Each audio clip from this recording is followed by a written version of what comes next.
প্রায় ১ বছর এই লোহার ফ্রেমটা তার এখানে লাগানো ছিল। আফসোস করতেছে যে আমি কেন সই দিতে পারলাম না। وركبوا لي أول إشي جهاز ريزاروف.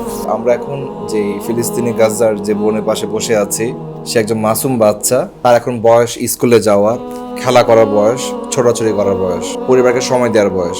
কিন্তু দেখেন ভাগ্যের নির্মম পরিহাস, বোমার আঘাতে তার পরিবারের অনেকেই নিহত হয়েছে এবং সেও আহত হয়েছে। আপনি দেখছেন তার পা ইতিমধ্যে ফ্র্যাকচার হয়ে গেছে, ঠিকভাবে হাঁটতে পারছে না। আসলে এরকম ভাবে আহত নিহত হয়েছে শত শত হাজার হাজার মাসুম বাচ্চা এবং আমাদের মজলুম ভাই বোনেরা। সেই সকল মানুষদেরকে আমরা খুঁজে খুঁজে আমরা সাহায্য পৌঁছে দিচ্ছি এবং তাদের গল্পগুলো শোনার চেষ্টা করছি।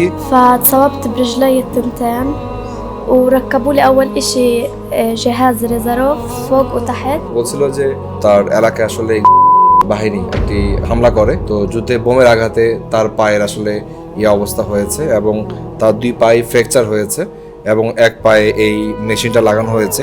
তো আমাদের রাগাত বোন আসলে ডান পায়ের আসলে এই জায়গাটা থেকে তার আসলে ফ্র্যাকচার হয়েছে। প্রায় 1 বছর এই লোহার ফ্রেমটা তার এখানে লাগানো ছিল। এখন বর্তমানে এই ফ্রেমটা লাগানো আছে তার বাম পায়ে, একটা ভারী একটা ওজন ফ্রেম, যে ফ্রেম এখানে লাগানো আছে অনেক দিন ধরে এবং এই ফ্রেম থাকা অবস্থায় তাকে তার পা থেকে সব কাজ করতে হচ্ছে, খেতে হচ্ছে, ঘুমাতে হচ্ছে, ওয়াশরুমে যেতে হচ্ছে। রাগাতের মতো এরকম হাজার হাজার মাসুম বাচ্চা, বাবা মা, ভাই বোন আছে যারা কিনা চিকিৎসা কোনো সেবা পাচ্ছে না, তারা হসপিটালে যাচ্ছে, কোনো এনেস্থেসিয়া নেই। তো আসলে বোন বলছিল তাদের পরিবার আসলে থাকছে হচ্ছে গাজার আল মাওসিতে, যেটা হচ্ছে একদম সাগরের পাড়ে অবস্থিত একটা ডেজার্ট মরুভূমি অঞ্চল। তার বাবা 2 ভাই মিলে বসবাস করছিল।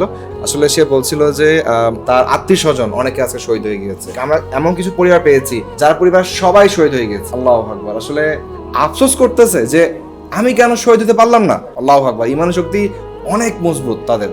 আমরা আসলে এই বোনকে আমরা বলতে চাই যে আমরা আপনার সাথে আছি, আমরা বাংলাদেশ জনগণ, আমরা আপনাদেরকে সাপোর্ট পৌঁছে দিচ্ছি ইনশাল্লাহ, এবং আমরা সবসময় আমরা বাংলাদেশের জনগণ চেষ্টা করবো আমরা আপনাদেরকে সাপোর্ট দেওয়ার।